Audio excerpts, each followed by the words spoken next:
Sa buhay, minsan mahirap maging ikaw. Gustuhin mo man pero sila hindi maintindihan. Minsan sa tingin mo tama ka naman, pero sa paningin ng iba, mali ka.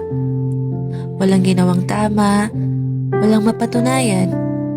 Sa buhay, minsan malungkot, minsan masaya. Madalas nakakatakot, gusto mo na lang umiyak. Minsan kontento, minsan di sapat. Ang hirap maging sigurista. Ang hirap mag-isa. Ang buhay, hindi nawala ng tanong. Hindi nawawala ng duda. Duda sa sarili, pangarap, o kahit pa pagmamahal. Ang buhay ay walang kasiguraduhan. Pero sa totoo lang, sinasabi ko sa'yo, ang buhay ay napakaganda.